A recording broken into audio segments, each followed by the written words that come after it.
안녕하십니까? 발기부전의 수술적 치료인 팽창 임플란트 수술을 주로 하는 비형외과 전문의 박성훈입니다. 이번에 이제 독일의 키엘 대학에 다시 다녀오게 됐는데요. 팽창 임플란트랑 그 인공요도 괄약근 이거를 같이 하는 강의 코스가 이번에 새로 생겼어요. 키엘 대학에. 그래서 거기에 팽창 임플란트 강의 부분에서 제가 초대를 받아서 갔는데 다른 목적도 하나 있었습니다. 마취를 어떻게 하는가, 독일에 있는 대학병원도 어떻게 하는가, 이거에 대해서 좀 더 배우고 싶었어요. 팽창 임플란트 수술을 이제 제가 항상 국소 마취로 했었거든요.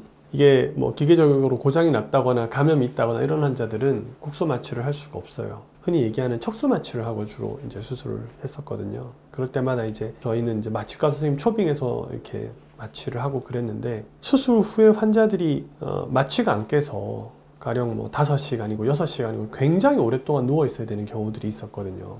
저희 수술은 그렇게까지 오랫동안 마취가 될 필요가 없는데, 그렇게까지 헤비하게 마취할 필요가 없는데 이 생각이 계속 있었던 거예요. 그래서 어떻게 하면 이런 걸 좀 바꿀 수 있을까. 그래서 이제 제가 따로 책을 사서 공부를 했어요. 머리로는 알겠어요. 무슨 말 하는지. 근데 그럼 실제로 환자한테 적용을 해서 뭘 할 수 있느냐? 없겠더라고요. 근데 그거를 그럼 한국에서 배워보려고 했더니, 아는 마취과 선생님한테 가서 어떻게 한번 보겠습니다 라고 해야 되는데 왜 비형외과 의사가 그런 것까지 하려고 하느냐, 그런 얘기들이 대부분이었어요. 이럴 때야말로 인맥을 이용해야 되겠다 해가지고 독일에 있는 제 친구인 다니엘 오스모로프 교수한테, 이제 이 친구가 비형외과의 총 헤드니까, 닥터 오스모로프가 진짜 바쁘거든요. 그리고 거기 마취과도 바쁘고, 근데 제가 한 3-4달을 쫄랐어요. 이렇게 해달라고. 그래서 드디어 이제 마취과 소위 말하는 어레인지가 된 거예요. 그래서 거기서 분만할 때 척수 마취를 한대요. 그래서 분만실에 가게 됐어요.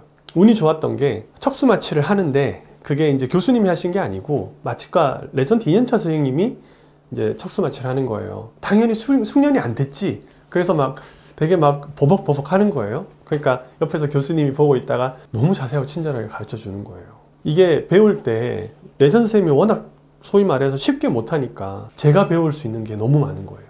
한 케이스 딱 봤거든요. 근데 더 안 봐도 되겠더라고요.